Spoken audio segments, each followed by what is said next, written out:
now to introduce to you through video a very important message from Matt Pottinger. Matt was the Deputy National Security Advisor in the first Trump administration.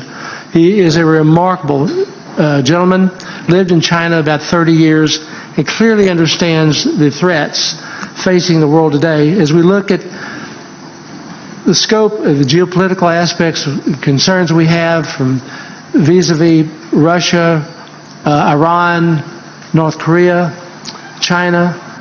China clearly is the major challenge that we face. Matt will convey to you in Chairman Xi's own words.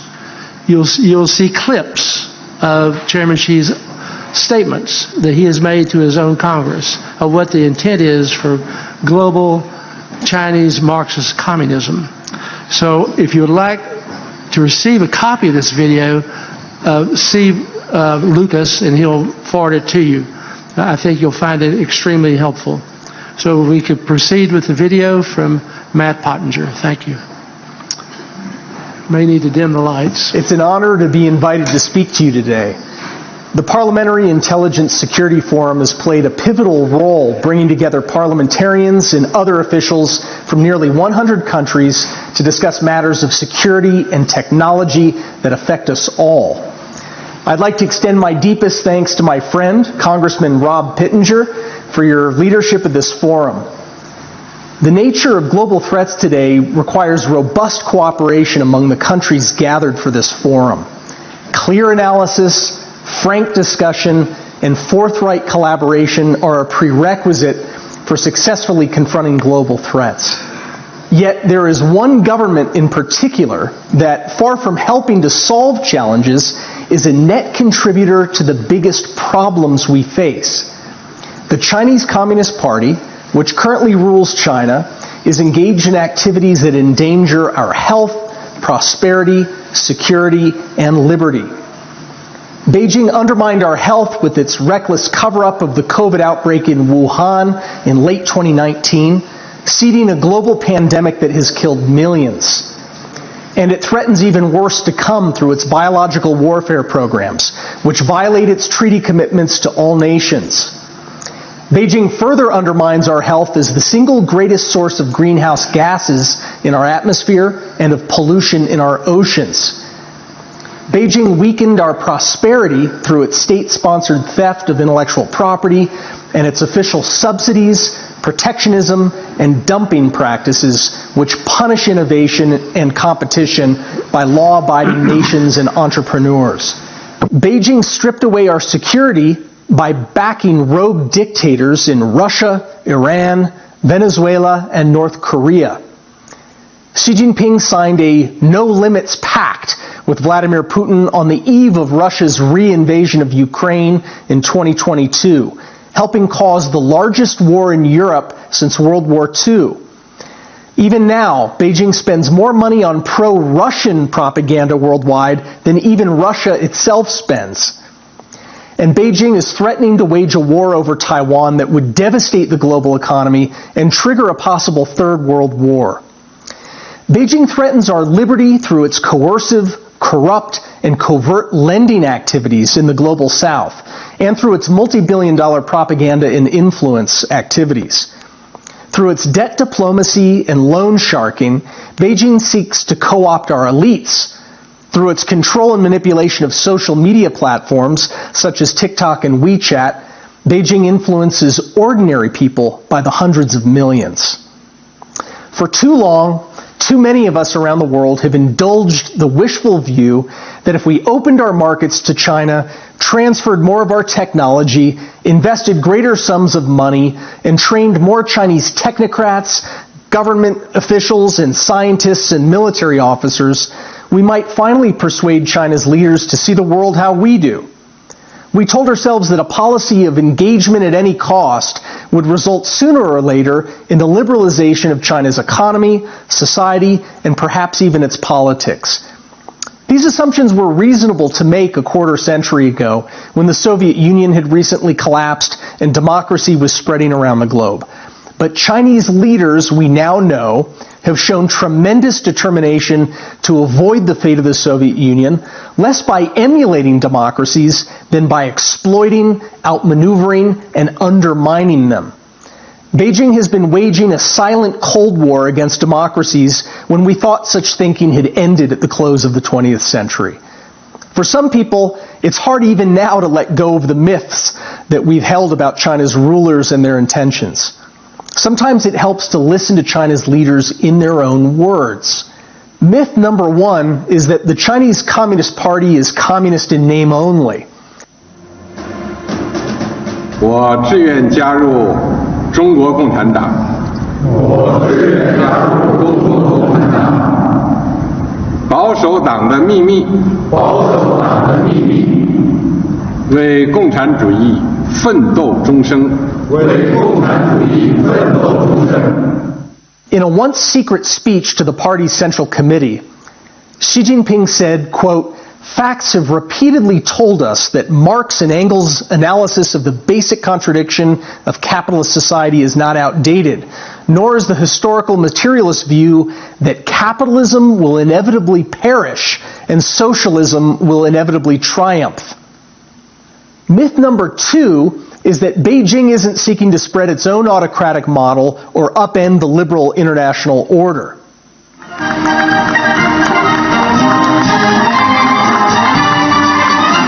同志们，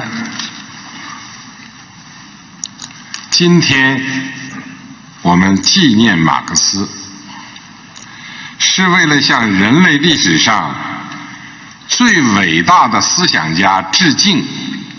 马克思主义不是书斋里的学问，而是为了改变人民历史命运而创立的。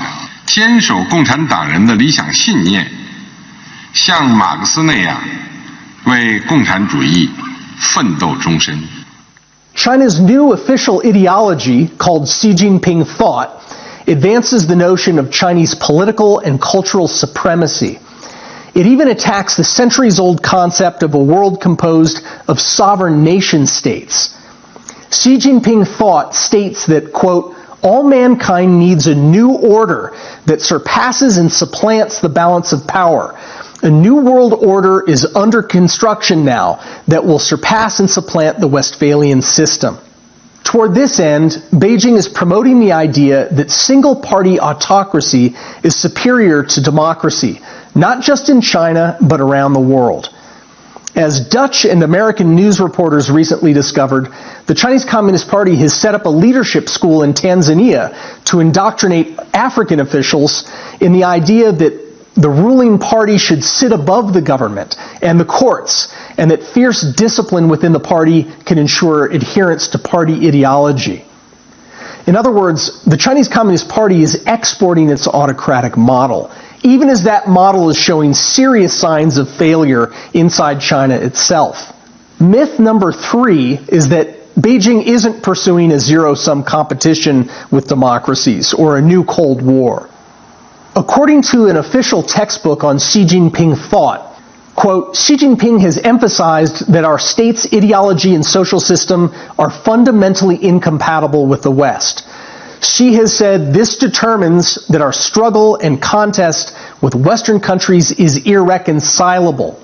So it will inevitably be long, complicated, and sometimes even very sharp." By very sharp, Xi appears to be referring to war. The official textbook on Xi Jinping thought defines the waging of war as perfectly compatible with China's policy of allegedly peaceful development. Quote, "To use war as a means to protect our core national interests is not in contradiction with the path of peaceful development. Moreover, it is a manifestation of the Marxist view of warfare." 中国人民也绝不允许任何外来势力欺负、压迫、奴役我们。谁妄想这样干，必将在14多亿中国人民用血肉铸成的钢铁长城面前碰得头破血流。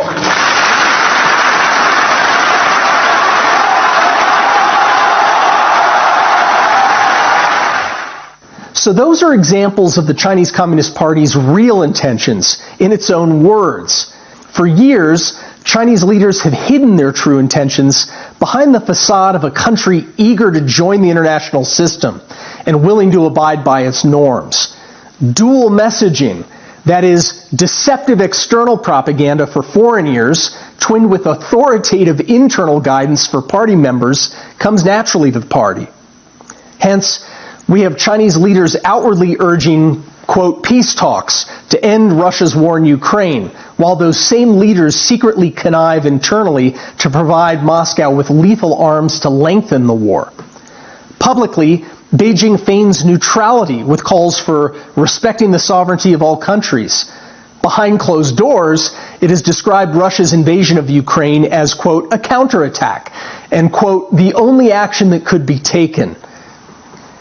Beijing's doublethink is ubiquitous once you learn how to spot it. Concentration camps holding more than 1 million ethnic Uyghurs and other minorities inside China are called, quote, vocational training schools. Beijing's dismantling of the rule of law in Hong Kong and the jailing of local journalists and lawmakers is passed off as, quote, one country, two systems.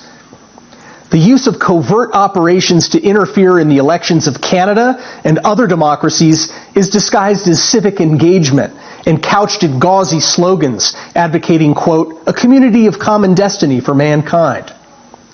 Special units of China's premier spy agency, which infiltrate and influence our universities and policymaking circles, are disguised as, quote, think tanks and civil society organizations. In short, China's leaders' most revealing statements are not the ones they make at Davos or at the United Nations. They are the statements they make to their fellow Chinese Communist Party leaders. Here are a few principles I believe are worth bearing in mind throughout this forum and after its conclusion as your governments go about their essential work of safeguarding your sovereignty and the rights of your people. First, speak candidly, publicly, and at the highest possible level to Beijing about its actions that undermine your sovereignty or the sovereignty of other nations. It's important to speak openly and loudly if we are to prevent Xi Jinping from making grave miscalculations. Miscalculations and missteps are common for long-serving dictators, as Vladimir Putin reminds us. Second, impose steep costs on Beijing's actions that harm our countries and our friends. Imposing costs isn't provocative, it is stabilizing. One of the paradoxes of Marxist-Leninist dictatorships is that the more comfortable and more self-confident they are, the more aggressive they become. Gratuitous efforts to flatter and reassure Beijing are likely to be taken as signs of weakness. Third, it would be better to constrain and temper Xi Jinping's ambitions now through robust, coordinated military deterrence and through strict limits on China's access to technology, capital, and data controlled by our countries. That is better than waiting until Xi Jinping has taken fateful and irrevocable steps, such as attacking Taiwan, that would lead to a war between superpowers. Such a war would have severe effects on the security and prosperity of all nations. Putin's war in Ukraine offers constant reminders that deterrence is far preferable to rollback. Fourth, the, quote, main battleground, to borrow Xi Jinping's term, is the internet. Beijing employs many varieties of information warfare, from united front activities to cognitive warfare to deep fakes. Beijing has invested billions of dollars into these techniques to enhance what Xi Jinping calls discourse power, the power to shape perceptions and narratives worldwide, to whitewash China's record, and to disintegrate free people's faith in their fellow citizens and in democracy itself. We must go on the offense and the defense simultaneously. Right now we are doing neither. Free societies should never traffic in disinformation the way Beijing does. All we need to do is prevent Beijing's platforms from manipulating our discourse at home, while making it easier for Chinese citizens to communicate safely with one another and with the outside world. Banning TikTok and WeChat, as India's government has done, was a prudent step that other governments should consider. Finally, protect the rights of Chinese people living, studying, and working in your countries so they can enjoy the freedoms that so starkly distinguish free nations from the increasingly oppressive atmosphere inside China today. This means standing up against discrimination at home. It also means taking proactive steps inside your borders to expose and counter the Chinese Communist Party's activities to censor, intimidate, and coerce your citizens, and especially people of Chinese descent. We should always distinguish between the Chinese Communist Party on the one hand and China and the Chinese people on the other. I commend all of you who have come to this forum with the mission of understanding global threats and finding solutions to them. I'm hopeful that with more initiatives like the Parliamentary Intelligence Security Forum, we can foster and strengthen our own united front, one of independent and sovereign nations working together to protect our health, our prosperity, our security, and our liberty. Thank you for the honor of speaking with you today.